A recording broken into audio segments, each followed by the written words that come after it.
I'm Zachary Fowler, and you're watching the Catch and Cook Kitchen, and today we're doing salmon. So we brought our salmon home with us, vacuum bagged from Washington State. So I went out to Washington the other day, and we went out on an awesome charter, caught ourselves some salmon, and I brought some back with me. See that? That's what you're looking for. Nice.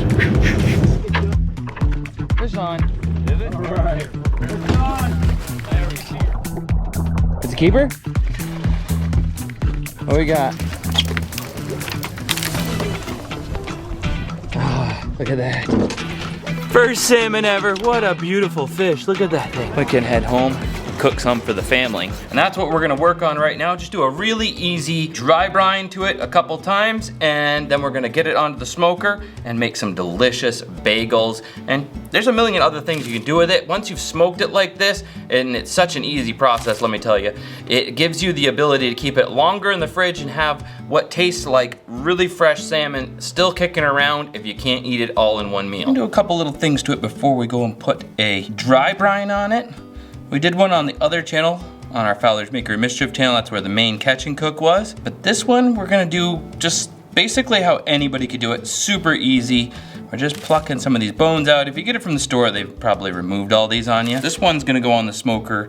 You know, you could do the same thing on your grill or a pellet smoker if you have one like ours.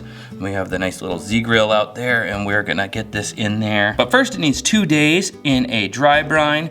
And to do that, we have some kosher salt, and then just a very simple light brown sugar, nice organic stuff, so it's gonna be good clean. This is a real easy recipe. You could just buy your salmon at the store. We're making about enough for 2 days. You wanna cover every last inch of it. We'll put our brown sugar in. We don't need to measure anything.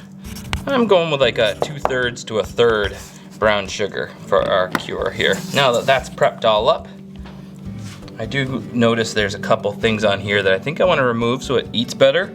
There's a little bit of that flesh from the fish. Just take that knife and fillet knife and just work it along there. It's kind of like silver skin on a piece of meat or something. Now that we're all processed up, we'll lay out some saran wrap and put our dry brine on there. Just a little bit on the back side because that skin's gonna keep that moisture in. We're not gonna be able to pull much moisture through the back of the skin. I'm only putting a light layer underneath and a nice heavy load on top to draw that moisture out and help us dry it out. Go, put that on there, slip that into the fridge, and then tomorrow we'll put on another fresh coat after cleaning it off. We'll just rinse her off and then put her back into another dry brine.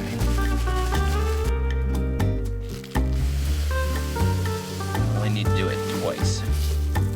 There we go. Pop it back in the fridge for another 24 hours and then it'll be ready to go on the smoker.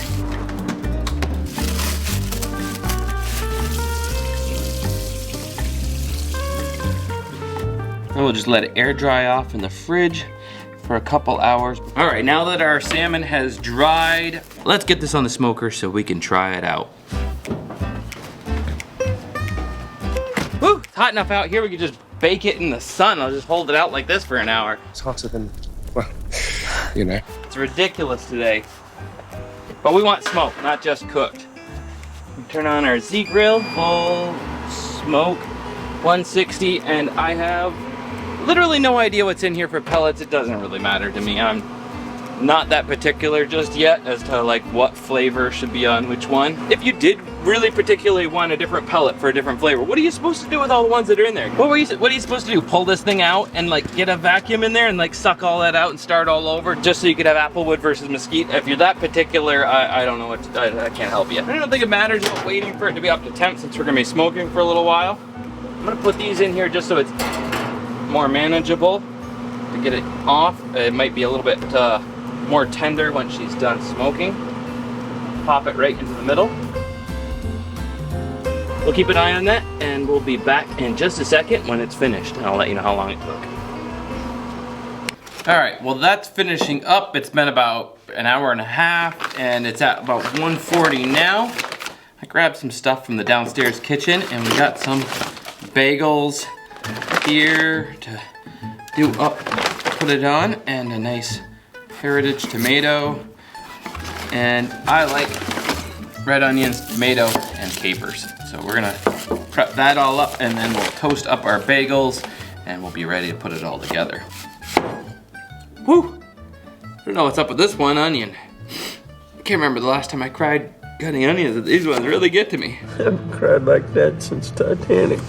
Whew, all right, let's go.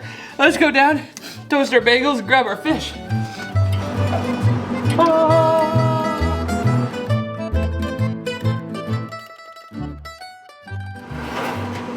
Isn't that beautiful? That is so nice. All right, I'm gonna put that over here to cool, and we will crank the heat and throw our bagels on in a sec. Toast up our bagels, oh yeah. A little smoke, a little toast. We'll run this upstairs to cool. Oh, oh, those heated up quick. Woo, hot, woo, hot, hot. Throw the fish off the thing. Here. Look at that, little grill marks are just from smoking, not from actually searing. Oh, doesn't that look so good and smell so good? Little plain cream cheese. Load that bagel right up. Unlike a cold smoke, this is coming off as if it was, I don't know, like dried like beef jerky almost. Let's give it a try. Lord, thank you for this food and the salmon and the adventure. In Jesus' name, amen.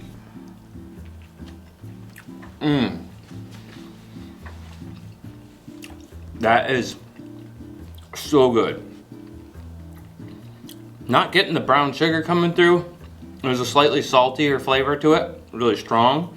But just like, so good. That is so good. You know, maybe the knife is the wrong way to go about it. We should just be pulling it apart. Let's just get that onto the bagel.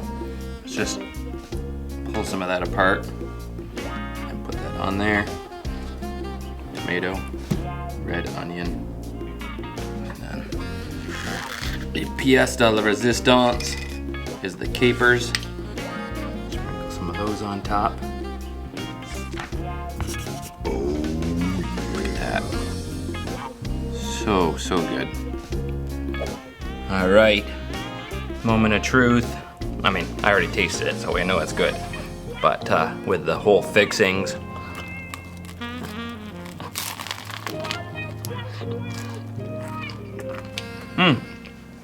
I feel like if there's any one meal that you could survive off of for the rest of your life, it's like this. That turned out so good. If you don't have a pellet smoker, I would just do it on a grill. Just put the wood charcoal or charcoal off to the side and kind of run it at a lower temperature and keep the fish over here to the right-hand side till it reaches that same temp and cooked through, and you're good to go. She'll get some smoky flavor to it, be super delicious, and you can enjoy one just like us.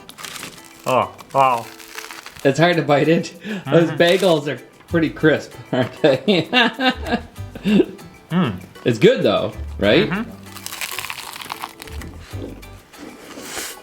It's so hard. Good though?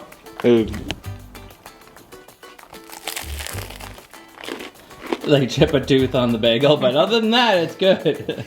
So good. You didn't even taste the blood from the tooth. Thanks for watching the Catch and Cook Kitchen. If you'd like to see a big adventure, check out our main channel, Fowler's Makery and Mischief, where we go out and do all kinds of wild things. See you in the next one. Fowler out.